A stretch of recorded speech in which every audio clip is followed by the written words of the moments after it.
உபாகமம் 34ஆம் அதிகாரம் 10, 11, 12.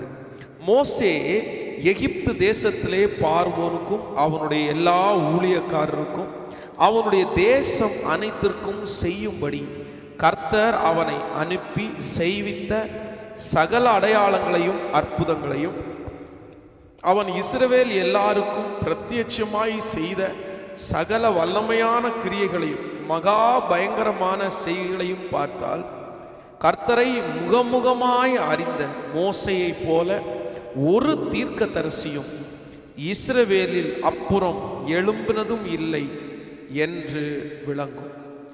அன்பு ஆண்டவருடைய பிள்ளைகளே, வேதத்திலே துவங்கினவர்கள் பலர் இருக்கிறார், ஊழியத்தை துவங்கினவர்கள் பலர் இருக்கிறார்கள்.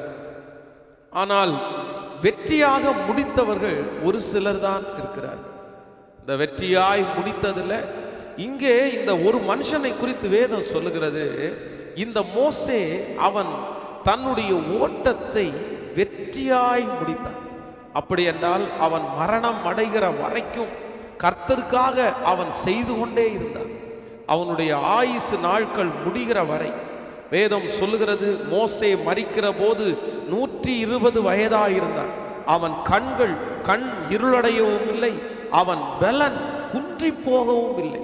ஸோ இந்த மோசையினுடைய வாழ்க்கையில் அவன் கடைசி நாள் வரைக்கும் கர்த்தருக்காக ஏதோ ஒன்றை செய்து கொண்டிருந்தான். அப்படின்னா ஷைன் பண்ணிட்டே இருந்தான். இன்றைக்கு நான் உங்களுக்கு கொடுக்க போகிறது செய்தியினுடைய தலைப்பு, கடைசி வரைக்கும் யார் சைன் பண்ண முடியும் அப்படின்றது தான் இன்றைக்கு ஆண்டவர் என்னோடு கூட பேசின ஒரு வார்த்தை. கடைசி வரைக்கும் ஒரு தேவனுடைய பிள்ளை கடைசி வரைக்கும் எப்படி நிற்க முடியும், யார் நிற்க முடியும் என்கிறதை குறித்து இன்றைக்கு நம்ம தியானித்து நம்ம ஜெபிக்க போகிறோம். வேதத்தில் சில மனிதர்களை மட்டும் உங்களோடு காண்பித்து உங்களுக்காக நான் ஜெபிக்க போகிறேன். வேதத்தை திறந்து முதலாவதாக நம்பர் 1, முதலாவதாக யார் வளர முடியும், இல்லை என்றால் யார் கடைசி வரைக்கும் நிற்க முடியும் என்கிறதை குறித்து நம்ம வாசிப்போமே. ஆனால் ஆதியாகமத்தை நாம் எடுத்துக்கொள்ளலாம். அடிக்கடி நாம் தியானிக்கிற ஒரு வேத பகுதி ஈசாக்கு என்கிற அந்த மனுஷனுடைய வாழ்க்கையை குறித்து வேதம் நமக்கு சொல்லுகிறது. அவனுடைய வாழ்க்கையிலே கர்த்தர் அவனை ஆசீர்வதிப்பதற்கு, அவன் கடைசி வரை நிற்பதற்கு, இல்லை என்றால் ஒரு பெரிய ஜெயத்தை அவனுடைய வாழ்க்கையில எடுப்பதற்கு பல குணாதிசயங்கள் அவருடைய வாழ்க்கையில இருந்தாலும், எனக்கு ரொம்ப பிடிச்ச ஒரு அவனுடைய வாழ்க்கையில நடந்தது என்ன அப்படின்னா, வேதம் சொல்லுது, அவன் எத்தனையோ பிரச்சனை அவனுடைய வாழ்க்கையில வந்தும் அவனுடைய லட்சியத்தை, இல்லை என்றால் அவனுடைய வேலையை அவன் நிறுத்தவே இல்லை அப்படின்னு வேதம் சொல்லுது. நன்றாய் கவனிங்கள். ஒரு தேவனுடைய பிள்ளையினுடைய வாழ்க்கையில உங்களுக்கு மிக தேவையான ஒன்று என்னன்னா, மிக அவசியமான ஒன்று என்ன அப்படின்னா, நீங்க செய்து கொண்டிருக்கிற காரியத்தை நீங்கள் நிறுத்துவீர்களே ஆனால், ஸ்டாப் பண்ணுவீர்களே ஆனால், நிச்சயமா உங்களால கடைசி வரைக்கும் ஓடவே முடியாது. நீங்க கடைசி வரைக்கும் ஜெயிக்கவே முடியாது. இன்றைக்கு பலர் செய்கிற மிகப்பெரிய தவறு என்ன அப்படின்னா, எல்லாத்தையுமே பாதியிலே நிப்பாட்டிறாங்க. பாதியிலே நிப்பாட்டிட்டு உடனே அடுத்து ஒண்ணுக்காக ட்ரை பண்றாங்க. அடுத்து அந்த வேலை பார்த்துலாமா, இது ஒரு 10 வருஷம் 5 வருஷம், அது 5 வருஷம், அது 2 வருஷம், அது 3 வருஷம். இப்படியே நிறைய பேருடைய வாழ்க்கையிலே நிலைவரப்படாமல் இருக்கிறதற்கு என்ன காரணம் அப்படின்னா, அவர்களால் கடைசி வரைக்கும் நிற்க முடியாததுக்கு என்ன காரணம் அப்படின்னா, நான் என்ன சொல்றேன் அப்படின்னா, ஒரு காரியத்தை யார் ஒருவர் இடையிலே பாதி வழியிலே நிறுத்துகிறார்களோ நிச்சயமா அவங்க கடைசி வரைக்கும் போக முடியாது, கடைசி வரைக்கும் ஓட முடியாது. நான் நிறைய பேரை என்னுடைய திருச்சபையில் கூட பார்த்துருக்கிறேன். அவர்களுக்கு பயங்கரமான தாளந்துகள் எல்லாம் நிறைய இருக்கு, நிறைய டேலண்ட்டுகளை உள்ள வச்சிருப்பாங்க, எதை வேணாலும் அவங்க செஞ்சுட்டே இருப்பாங்க. ஆனால் பார்த்தீங்க அப்படின்னா அவங்க எதுலையுமே அவங்க நிலைவரமாக இருந்திருக்க மாட்டாங்க. இதுல கொஞ்ச நாள், அதுல கொஞ்ச நாள், இதனால அத்தனை தாளந்துகள் அவர்களுக்கு இருந்தும் அவர்களுக்கு பிரயோஜனமே இல்லாம போயிருச்சு. அவங்களால ஒரு பெரிய வெற்றியை அவங்களால பார்க்கவே முடியல. அவங்களுக்கு இருக்கிற டேலண்ட் எல்லாம் சாதாரண ஒரு மனுஷனுக்கு இருந்திருந்தா கண்டிப்பா ஒரு மிகப்பெரிய அச்சீவ்மெண்ட் அவன் பார்த்திருப்பான். ஆனா இல்ல அவங்க அப்படி செய்யவே இல்லை. என்ன காரணம் அப்படின்னு நீங்க கேட்டீங்கன்னா ஒரே ஒரு காரணம் தான், அவங்க பாதி வழியில நிறுத்தினது தான் காரணம். அன்பு தேவனுடைய பிள்ளைகளே, இந்த ஈசாக்கை குறித்து வேதம் சொல்லுகிறது, இந்த ஈசாக்குக்கு எத்தனையோ பிரச்சனை வந்தாலுமே அவன் நிறுத்தவே இல்லைங்க. அவன் நிறுத்தவே இல்லை. ஏசேக்கில் அவனை தடுத்தார்கள், சித்தினாவில் அவனை தடுத்தார்கள். ஏசேக்கில் அவனை தடுத்ததுக்கு அப்புறம் துறவு தோன்ற வேலையை நிப்பாட்டினான்னு கேட்டால் நிப்பாட்டல. சித்தனாவில் அவனுக்கு துறவு தோன்ற வேலையை நிப்பாட்டிட்டான். அவனை எதிர்த்தார்கள் என்று சொல்லுகிறதற்காக அவன் நிறுத்தல. ரகபோத்தில் கர்த்தர் அவனுக்கு இடம் உண்டாக்கிட்டார் என்று சொல்லுகிறதற்காக அவன் நிறுத்தல.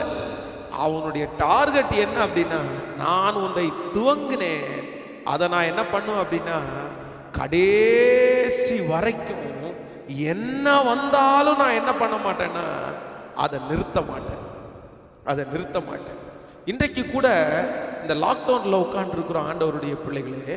சில நேரங்களில் நீங்க என்னை பார்த்து கேட்கலாம், பாஸ்டர் நாங்க என்ன செய்யறது, என்ன செய்ய முடியும்? இந்த நேரத்தில் நாங்க நிறுத்தி தான் ஆகணும். எல்லாத்தையும் நிப்பாட்டி வச்சிருக்கிறாங்க. எல்லா வேலைகளும் அங்கங்க கிடக்கிறது. யாரும் கடையை திறக்க முடியல, வேலையை செய்ய முடியல. நான் என்ன பண்றணும் அப்படின்னு சொல்லி நிறைய பேர் கேள்வி எழுப்பிட்டு இருப்பாங்க. ஆனால் ஆண்டவருடைய பிள்ளைகளே, நிறுத்தாதீர்கள் என்று சொல்லுகிறதற்கு என்ன அர்த்தம் அப்படின்னா, நீங்க ஒருவேளை அந்த வேலையை செய்யாம வேலைக்கு போகாம லாக்டவுன்ல வீட்டில் உட்கார்ந்துட்டு இருக்கலாம். ஆனா அந்த வேலைக்கான ஏதாவது ஒரு முயற்சிகளை நீங்கள் வீட்டில் எடுக்கிறீர்களா?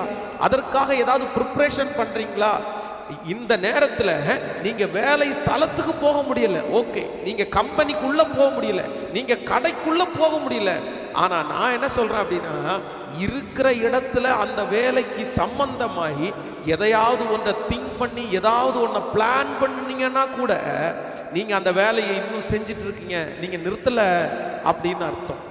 ஸ்பெஷலா யாராவது ஊழியம் செய்கிற ஆண்டவருடைய பிள்ளைகள் இந்த சத்தத்தை கேட்டுக்கொண்டிருப்பீர்களானால் உங்களுக்கு சொல்றேன், ஆண்டவருடைய பிள்ளைகளே, எத்தனை போராட்டங்கள் வேண்டும் என்றாலும் உங்களுடைய ஊழியத்தில் வரலாம். கண்டிப்பா ஊழியத்திற்கு என்று வரும்போது சில போராட்டங்கள் வரத்தான் செய்யும். மனிதர்களால் போராட்டம் வரும், ஊழிய இறங்கும் போது சத்துருவினால் போராட்டம் வரும், பண நெருக்கடிகள் வரும், வியாதிகள் வரும், பல விதத்துல உங்களுக்கு சூழ்நிலைகள் வரும்.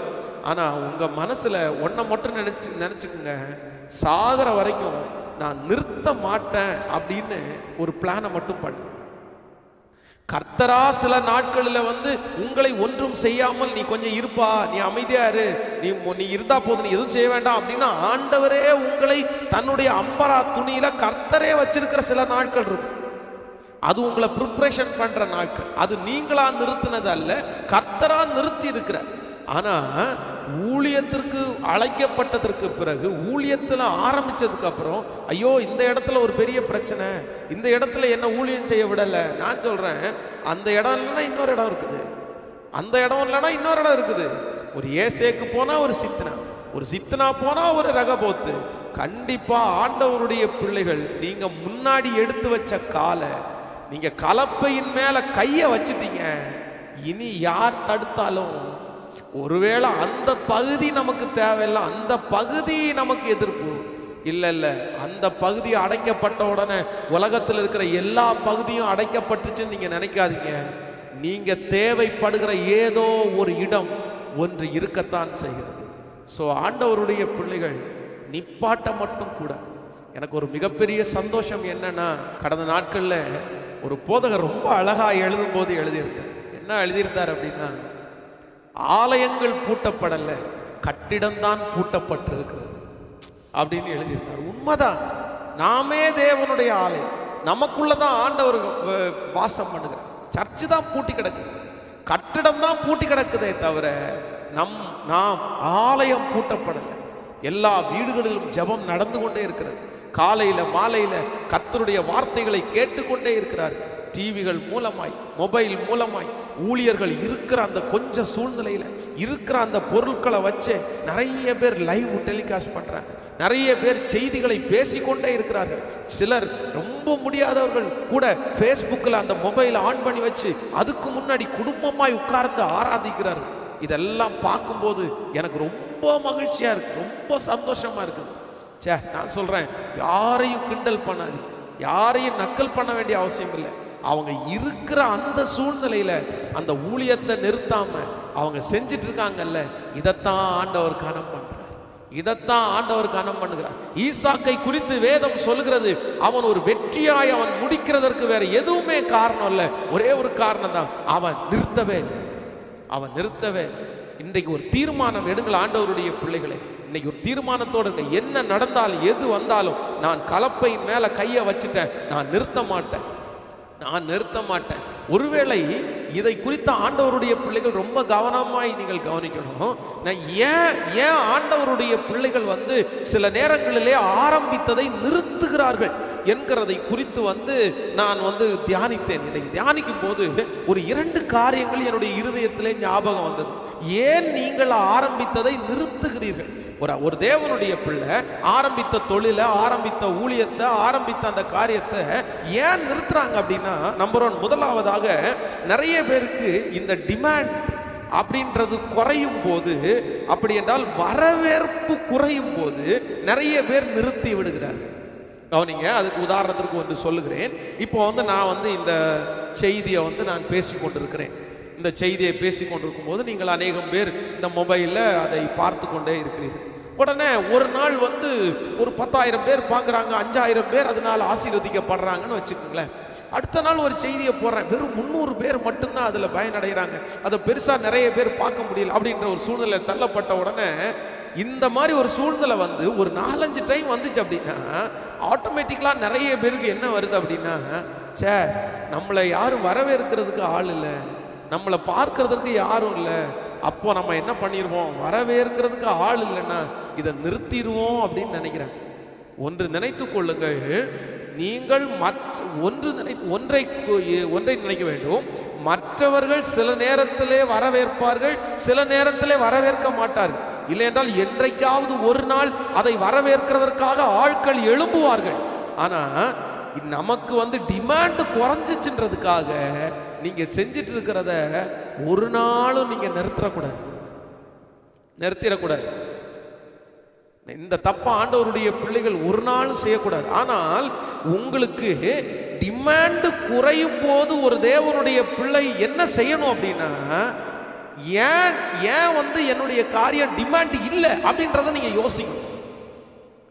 எதனால, எந்த காரணம், என்ன இவங்களுக்கு டிஸ்டர்பன்ஸா இருக்குது, ஏதாவது தப்பா நடந்துட்டு இருக்குதா, இல்லை இவங்க பார்க்காததுக்கு என்ன காரணம், இந்த போய் ரீச் ஆகாது என்ன காரணம்.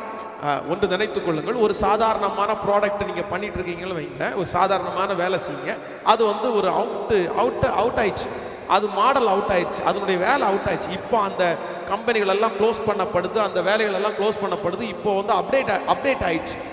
அப்டேட் ஆன உடனே நிறைய பேர் என்ன பண்ணிடுவாங்கன்னா, இதான் அப்டேட் ஆயிடுச்சு, இந்த வேலைக்கு நீ மதிப்பே இல்லை, இந்த ஆஃபீஸுக்கு நீ மதிப்பே இல்லை, அவ்வளோதான் நான் விட்டுட்டேன் அப்படின்னு சொல்லுவாங்க.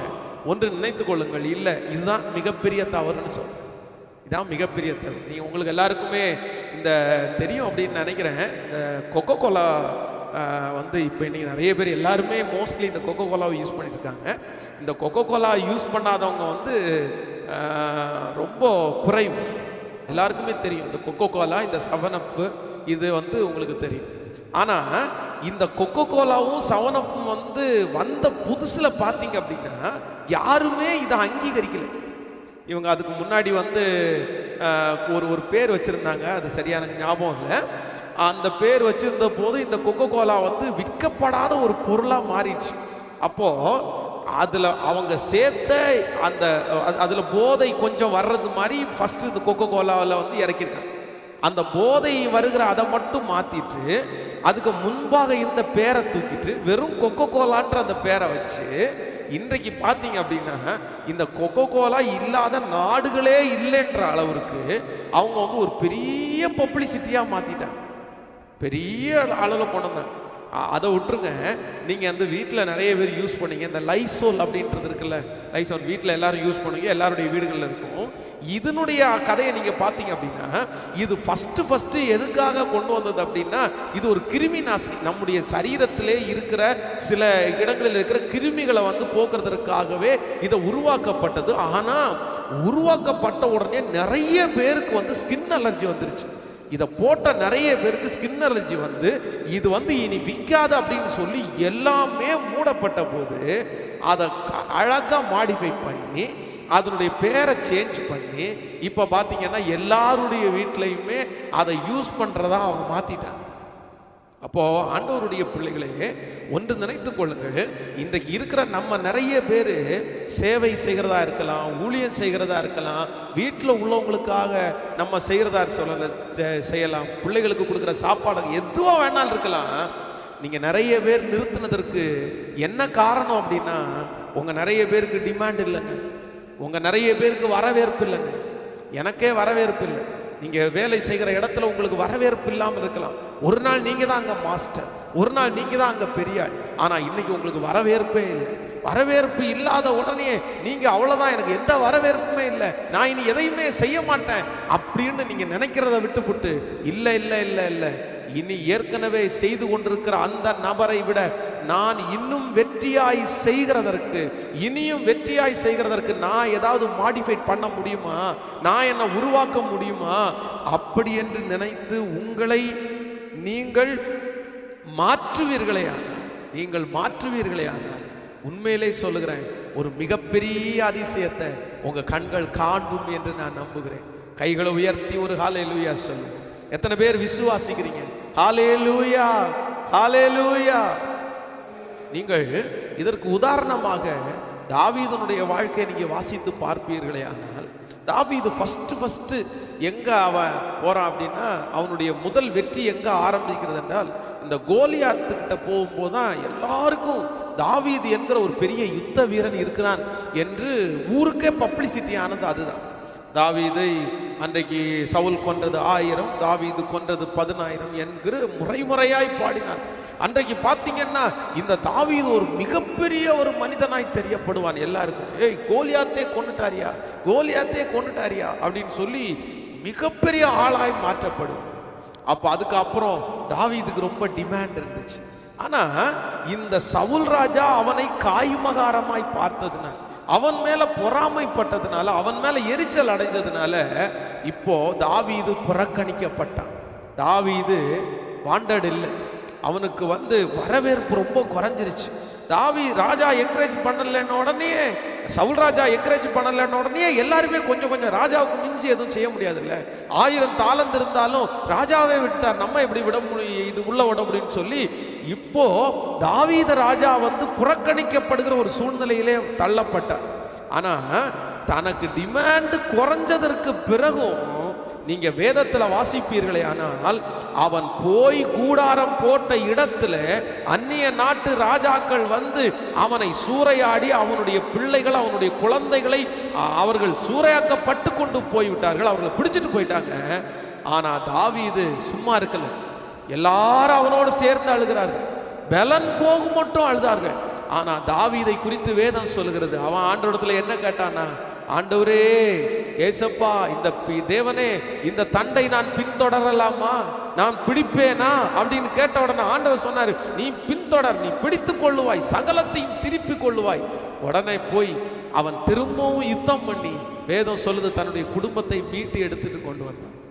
அமைதியா இருக்கல, அந்த காலத்திலேயே அவன் யுத்தம் பண்ணி கொண்டுதான் சிங்கங்களுடைய கெபியில அவன் இருந்தான். ஐயோ நமக்கு இப்போ வாண்டடில் நம்ம ஒன்றும் செய்யாம ஒதுங்கி இருக்கலாம்னு நினைக்கல. இல்லை இல்லை இல்லை, அவன் வந்து அந்த நாட்களிலையும் யுத்தம் செய்து கொண்டே இருந்தான். மிருகங்களோடு அவன் யுத்தம் செய்தான், மனிதர்களோடு அவன் யுத்தம் செய்தான். நாபால் என்கிற மனிதனை குறித்து நாபால் மிரட்டும் போது அப்படிதான் சொல்றான், இல்லை உனக்காக பார்க்குறேன். அப்போ அவனுடைய தைரியம் அந்த இடத்துல போகவே இல்லை. இன்றைக்கு இந்த சத்தத்தை கேட்கிற அன்பு தேவனுடைய பிள்ளைகளே, இருக்கிற யாரோ ஒரு சிலர் இடத்துல ஆண்டவர் பேசிக்கொண்டே இருக்கிறார். நிறைய பேர் சொல்றீங்க, பாஸ்டர் நீங்க சொல்றது உண்மைதான், நான் தான் நிறுத்தினேன், நான் தான் நிப்பாட்டிட்டேன், எனக்கு வாண்டடே இல்லை, என்ன நான் செய்யறது எதுவுமே பிடிக்கல, அதனால நான் அந்த இடத்த விட்டுட்டேன், நான் வேலை செய்யறதை விட்டுட்டேன், என் தொழிலை விட்டுட்டேன், இது அவுட் ஆஃப் பார்டர் ஆயிடுச்சு, இனி ஒன்றும் பண்ண முடியாத விட்டுட்டேன். ஆனா ஆண்டவர் இன்னைக்கு உங்களோடு நிறைய பேரோட கர்த்தர் பேசுகிறார். இல்ல ஆண்டவருடைய பிள்ளைகளே, இல்லை தேவனுடைய பிள்ளைகளே, நீங்கள் அப்படி நிறுத்த வேண்டிய அவசியம் இல்லை. நீங்க இன்னும் அப்டேட் பண்ணுங்க, இன்னும் அப்டேட் பண்ணுங்க, இன்னும் அப்டேட் பண்ணுங்க. அந்த பொருளை வைத்து நீங்கள் அப்டேட் பண்ணுங்க. ஆண்டவர் உங்களோடு கூட இருந்து பெரிய காரியத்தை செய்ய ஆண்டவர் வல்லவராய் இருக்கிறார். கைகளை உயர்த்தி ஒரு ஹல்லேலூயா சொல்லு. நம்முடைய தேவனாகிய கர்த்தரும் அப்படித்தான். அநேக இடங்களில் கர்த்தர் தன்னுடைய ஊழியத்தை கர்த்தர் நிறைவேற்றார். அற்புதம் செய்ய வேண்டிய இடங்களில் அற்புதத்தினால ஊழியம் செய்தார். சுவிசேஷம் அறிவித்து ஊழியம் செய்ய வேண்டிய இடத்துல சுவிசேஷத்தை அறிவித்து ஊழியம் செய்தார். அப்போஸ்தலனாகிய பவுலை குறித்து நீங்கள் வேதத்தில் வாசிப்பீர்களே ஆனால் அவன் போகிற இடத்துல பாருங்க, நிறைய இடங்கள் ஊழியத்திற்கான வாசல் அடைக்கப்பட்டது. அந்த இடத்துல அவன் ஊழியம் செய்ய முடியாதபடி தடுக்கப்பட்டது. அப்போ அந்த இடத்துல தடுக்கப்பட்ட உடனே அவனுடைய மனசு யோசிக்குது, இல்லை இந்த இடத்துல நிறுத்தக்கூடாது, ஏதோ ஒரு விதத்துல ஊழியம் செஞ்சுதான் ஆகணும்னு சொன்ன உடனே மாஸ் என்கிற ஒரு மேடைக்குள்ள போற. அந்த மேடைக்கு முன்னாடி போய் நின்று இந்த ஜனங்கள் கட்டுக்கதையை தான் அதிகமா விரும்புவாங்கன்னு சொன்ன உடனே அதை வச்சுட்டு அறியப்படாத தேவனுக்கு என்று எழுதியிருக்கிற அந்த வார்த்தையை வச்சுட்டு உடனே தன்னுடைய பிரசங்கத்தை ஆரம்பிக்கிறார். அந்த அறியப்படாத தேவன் யார் அப்படின்னு சொல்லி அந்த பிரசங்கத்தை ஆரம்பிக்கிறார். ஸோ அந்த ஊழியத்தை நிறுத்தவே இல்லை. யோசேப்பினுடைய வாழ்க்கையை வேதத்தில் வாசிப்பீர்களே ஆனால் அவன் சந்திக்காத பிரச்சனையா? அவனை ஏற்றுக்கொண்டவர்கள் நிறைய நேரத்தில் குறைவுதான். அவனுக்கு துரத்தப்பட்டான். அந்த வீட்டில் சின்சியரா வேலை செஞ்சான். ஆனா அந்த இடத்துல வேதம் சொல்லுது அவன் மேல் குற்றமாய் சாட்டப்பட்டது. ஆனா இந்த இடத்துல நம்மளை அவாய்ட் பண்ணிட்டாங்களே, இவ்வளவு நன்மை செஞ்சும் அவங்க நம்மளை துரத்திட்டாங்களே, நம்ம இவ்வளவு சின்சியரா செஞ்சும் இவங்க நம்மளை கண்டுக்கலையே அப்படின்னு எத்தனையோ மனசுக்குள்ள ஆதங்கங்கள் நமக்கானால் எழுப்பி இருக்கும். ஆனால் நீங்கள் வேதத்தில் போய் வாசிப்பீர்களே ஆனால் சிறைச்சாலை தலைவனுடைய கண்களில் யோசேப்புக்கு கிருபை கிடைச்சிருச்சு. அந்த இடத்துல சிறைச்சாலை தலைவன் சகலத்தையும் யோசேப்பினுடைய கையிலேயே ஒப்பு கொடுத்தான். நீ பார்த்துக்கப்பா அப்படின்னு. அப்ப நான் நம்புறேன் எந்த அளவுக்கு யோசேப்பு இன்ட்ரெஸ்டா செஞ்சிருப்பான். யோசேப்புக்கு ஒன்று பிடிக்கும், எல்லாத்தையும் கிளீன் பண்றது பிடிக்கும், எல்லாத்தையும் பக்காவா வச்சிருக்கிறது பிடிக்கும், நேர்த்தியாய் வச்சிருக்கிறத அவன் செய்து கொண்டே இருக்கிறான். ஆனா தனக்கு டிமாண்டு இல்லைன்னு தெரிஞ்சதற்கு பிறகும் அந்த வேலையை விடல, மல்டிப்ளை பண்றதுக்காக பார்த்தான். அப்படின்னா அதை ஏதாவது மாடிஃபிகேஷன் பண்ண முடியுமான்னு பார்த்து அவன் செஞ்சதுனால அவனுடைய ஓட்டம் நின்று போகவே இல்லை. இன்றைக்கு ஆண்டவர் உங்களிடத்தில் பேசுகிற முதல் வார்த்தை, நிறுத்தாது. நீ உயர வேண்டும் என்றார், நீங்கள் வெற்றியாய் வாழ வேண்டும் என்றார், நிறுத்தவே கூடாது. ஏன் ஆண்டவருடைய பிள்ளை நிறுத்துறார் என்று சொன்னார்? நம்பர் 1, முதலாவது, உங்களுடைய வரவேற்பு குறையும் போது நீங்கள் நிறுத்துகிறீர்கள். இல்லை, வரவேற்பு குறையும் போது நிறுத்துகிறதை விட்டு அந்த வரவேற்பு ஏன் குறைகிறது, அதுல என்ன மாடிஃபிகேஷன் தேவைப்படுதுன்னு நினைச்சு நீங்க மாற்றுவீர்களே. ஆனால் உங்க கேரக்டரை சேஞ்ச் பண்ணணுமா, இந்த பொருளை சேஞ்ச் பண்ணணுமா, இடத்தை நம்ம சேஞ்ச் பண்ணணுமா, ஏதோ ஒன்றை நம்ம டிஃப்ரெண்டா இப்படி பண்ணா வரலாமா அப்படின்னு சொல்லி நீங்க யோசிச்சு செய்யுங்க. நிச்சயமா சொல்றேன், ஆண்டவர் உங்க பக்கத்துல இந்த அற்புதத்தை செய்ய வரல. எனக்கு ஒரு வருத்தம் என்ன அப்படின்னா, நம்முடைய வேதத்துல சொல்லப்பட்டிருக்கிற நிறைய விஷயத்த நம்ம ஃபாலோ பண்ணல. நம்முடைய முன்னோர்கள், நம்முடைய பரிசுத்தவான்கள் செய்தது நிறைய நம்ம ஃபாலோ பண்ணல. ஆனா உலகத்தில் இருக்கிற நிறைய பேர் ஃபாலோ பண்ணி பெரிய பெரிய வெற்றியை அடைஞ்சிருக்காங்க. பெரிய பெரிய வெற்றி. நிறைய பேர் தங்களுடைய கம்பெனியை நடத்துறது பைபிள்ல இருந்து எடுத்து தான் நடத்துறாங்க. அரசாட்சி பைபிள்ல இருந்து தான் எடுத்து நடத்துறாங்க. நம்ம ஆண்டவருடைய பிள்ளைங்க தான் அதை செய்யறதில்ல. ஆண்டவருடைய பிள்ளைகளே பிசினஸ்ல முன்னேறதுக்குரிய சகலத்தையும் ஆண்டவர் பைபிள்ல எழுதி வச்சிருக்கிறார்.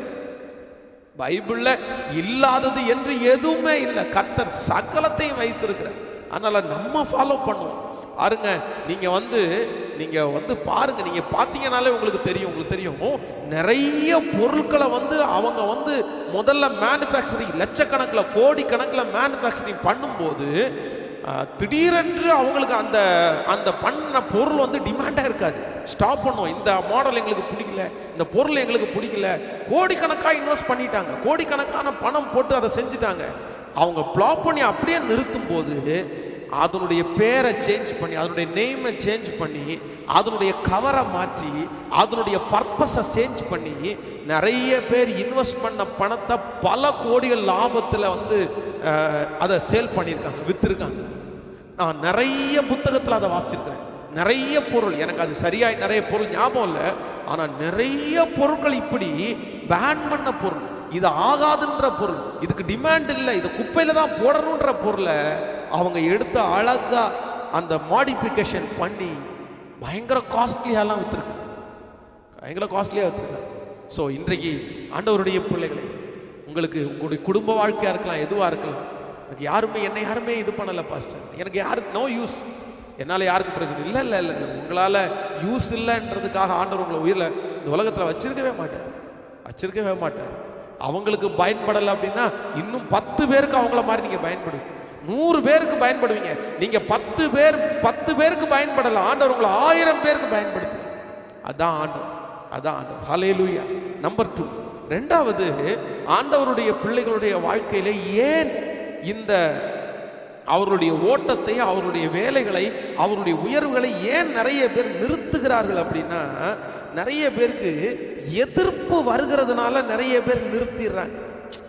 எதிர்ப்பு வருகிறதுனால ஏதோ ஒரு காரியத்தை ஆரம்பிக்கும் போது அது ஊழியமா இருக்கலாம், போன உடனே ஒரு எதிர்ப்பு வந்துடும். இவங்க ஆரம்பித்த உடனே ஒரு எதிர்ப்பு வரும். எதிர்ப்பு வந்த உடனே நிறைய பேர் ஐயோ அவ்வளோதான் எதிர்ப்பு வந்துருச்சு, இந்த இடத்துல நம்மளை இருக்க விட மாட்டாங்க போல தெரியுது, இந்த இடத்துல ஊழியம் செய்ய முடியாது போல தெரியுது, இந்த இடத்துல வேலை ஆரம்பிக்க முடியாது போல தெரியுது, இவங்க பொறாமப்படுறாங்க, இவங்க எரிச்சல் படுறாங்க, ஐயோ நம்ம இந்த இடத்த விட்டு போகணும், இந்த இடத்துல வேலையை கண்டினியூ பண்ணக்கூடாதுன்னு உடனே நிறைய பேர் வேலை ஸ்தலத்தை கூட்டு நிறுத்துற, வேலை ஸ்தலத்தில் இருக்கிற எல்லாரும் நம்ம மேலே பொறாமப்படுறாங்க, அவங்க பொறாமப்படுறாங்க, இவங்க பொறாமப்படுறாங்க, பழி சொல்றாங்க.